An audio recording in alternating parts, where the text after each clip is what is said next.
RS Bengali ক্লাসরুমে সকলকে স্বাগত।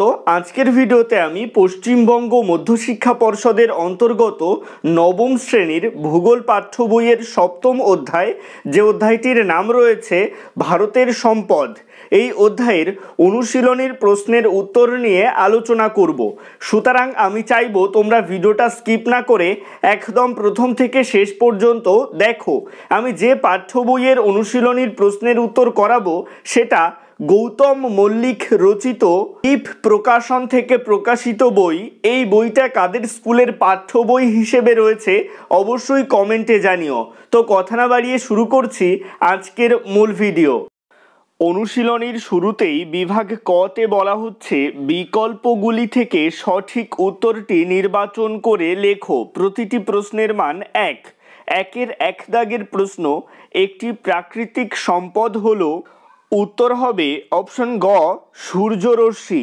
একের 2 দাগের প্রশ্ন, একটি জৈব সম্পদের উদাহরণ হলো, উত্তর হবে অপশন ক মৎস্য।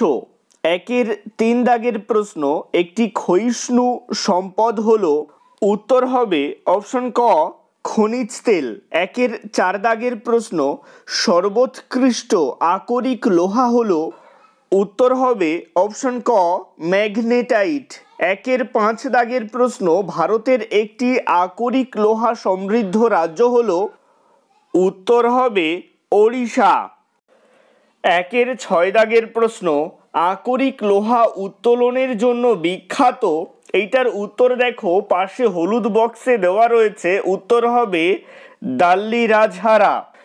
এবারে চলে আসছি একের 7 দাগের প্রশ্নে, যে নদীর উপত্যকা কয়লা উত্তোলনের জন্য প্রসিদ্ধ, উত্তর হবে অপশন ঘ দামোদর। একের 8 দাগের প্রশ্ন, ভারতের বৃহত্তম খনিজ তেল উত্তোলক অঞ্চল, উত্তর হবে অপশন ঘ মুম্বাই দরিয়া। একের 9 দাগের প্রশ্ন, পূর্ব ভারতের একটি গুরুত্বপূর্ণ তাপবিদ্যুৎ উৎপাদন কেন্দ্র, উত্তর হবে অপশন ক বোকারো। একের 10 দাগের প্রশ্ন, উত্তর ভারতের উল্লেখযোগ্য পারমাণবিক বিদ্যুৎ কেন্দ্র, উত্তর হবে অপশন গ নরোরা। চলে আসছি বিভাগ খতে। 2-এর 1 দাগে বলা হচ্ছে নিম্নলিখিত বাক্যগুলি শুদ্ধ হলে সু এবং অশুদ্ধ হলে অ লেখো। 2-এর 1 দাগে বলা হচ্ছে অরণ্য একটি পূরণশীল সম্পদ, এই বাক্যটা শুদ্ধ। 2-এর 2 দাগের বাক্য তামা একটি প্রবহমান সম্পদ, এই বাক্যটা অশুদ্ধ। এবারে চলে আসছি 2-এর 3 দাগের বাক্যে, এখানে বলা হচ্ছে হেমাটাইট আকরিকে গড়ে 72% লোহা থাকে, এই বাক্যটাও অশুদ্ধ।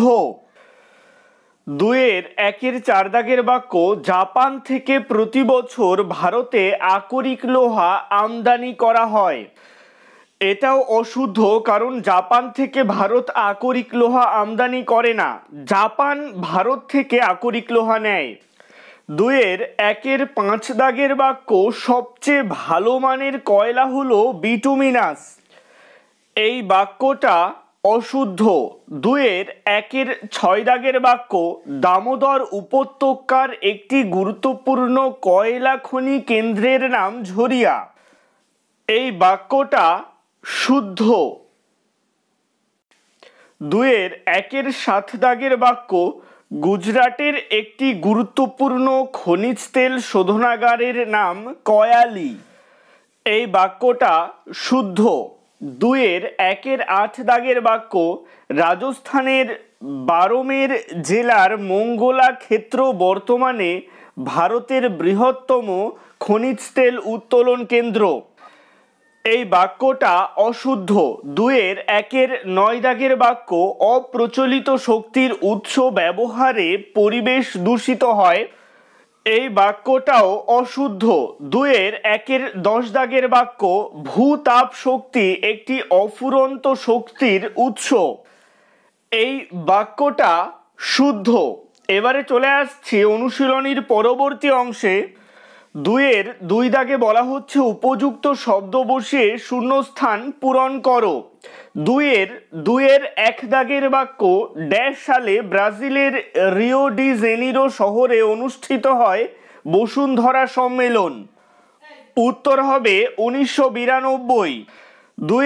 দুইয়ের দুই দাগের প্রশ্ন ড্যাশ হলো একটি দুষ্প্রাপ্য সম্পদ। উত্তর হবে খনিজ তেল। এখানে তোমরা টিন ও লিখতে পারো। দুইয়ের তিন দাগের প্রশ্ন কোনো অবস্তু ও সম্পদ হতে পারে, যেমন শূন্যস্থানে লিখবে শিক্ষা। এছাড়াও এখানে তোমরা আইন ও লিখতে পারো।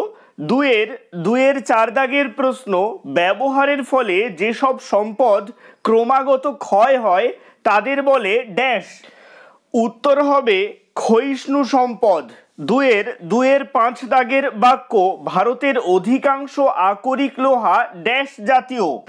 উত্তর হবে হেমাটাইট জাতীয়। দুইয়ের ছয় দাগের প্রশ্ন বস্তার জেলার ড্যাশ আকরিক লোহা উত্তোলনের জন্য বিখ্যাত। উত্তর হবে বায়লাডিলা। দুইয়ের সাত দাগের প্রশ্ন ভারতে উৎপাদিত কয়লার শতকরা ৭৪% ড্যাশ উৎপাদনের জন্য ব্যবহৃত হয়। উত্তর হবে তাপবিদ্যুৎ। দুইয়ের আট দাগের প্রশ্ন ড্যাশ কয়লার কার্বন থাকে শতকরা ৩৫ থেকে ৫০%। উত্তর হবে লিগনাইট কয়লার। দুইয়ের নয় দাগের প্রশ্ন অন্ধ্রপ্রদেশের ড্যাশ একটি খনিজ তেল শোধনাগার আছে। উত্তর হবে বিশাখাপত্তনমে। দুইয়ের ১০ দাগের প্রশ্ন কয়লার সাহায্যে উৎপাদিত বিদ্যুতের নাম ড্যাশ। উত্তর হবে তাপবিদ্যুৎ। দুইয়ের ১১ দাগের প্রশ্ন ভারতের একটি গুরুত্বপূর্ণ বায়ু শক্তি উৎপাদন কেন্দ্র হল গুজরাটের ড্যাশ। উত্তর হবে লাম্বা। দুইয়ের ১২ দাগের প্রশ্ন ভারতের বৃহত্তম গোবর গ্যাস উৎপাদন কেন্দ্র। উত্তর হবে মধ্যপ্রদেশের ইন্দোর। আর প্ল্যান্টের নাম গোবর্ধন বায়ো সিএনজি প্ল্যান্ট। এবারে চলে আসছে অনুশীলনীর ২-৩ এখানে বলা হচ্ছে স্তম্ভ মেলাও। নোয়ামন্ডি মিলবে ঝাড়খণ্ডের লৌহ খনি এর সাথে। মেজিয়া মিলবে পশ্চিমবঙ্গের কয়লা খনি এর সাথে। মাথিখাভাদি মিলবে গুজরাটের খনিজ তেল শোধন কেন্দ্র এর সাথে। জাটিবাকা মিলবে অন্ধ্রপ্রদেশের খনিজ তেল শোধন কেন্দ্র এর সাথে। গুরু মহিষানি মিলবে ওড়িশার লৌহ খনি এর সাথে। নিভেলি মিলবে তামিলনাড়ুর লিগনাইট কয়লা খনি এর সাথে। সিঙ্গারেনি মিলবে তেলেঙ্গানার কয়লা খনি এর সাথে। ফারাক্কা মিলবে পশ্চিমবঙ্গের তাপবিদ্যুৎ কেন্দ্র এর সাথে। ওবরা মিলবে উত্তরপ্রদেশের তাপবিদ্যুৎ কেন্দ্র এর সাথে। রাওয়াত ভাটা মিলবে রাজস্থানের পারমাণবিক বিদ্যুৎ কেন্দ্র এর সাথে। আজকের ভিডিওটা এই পর্যন্তই। অনুশীলনীর পরবর্তী প্রশ্নের উত্তরগুলো তোমরা পরবর্তী পার্টের ভিডিওতে পেয়ে যাবে। আজকের ভিডিওটা কেমন লাগলো অবশ্যই কমেন্টের মাধ্যমে জানিও। ভালো লাগলে লাইক করো এবং একই ক্লাসের বন্ধুদের সাথে ভিডিওটাকে শেয়ার করতে ভুলো না। ভালো থেকো, সুস্থ থেকো সকলে, আর অবশ্যই RS বেঙ্গলি ক্লাসরুমের সাথে থেকো।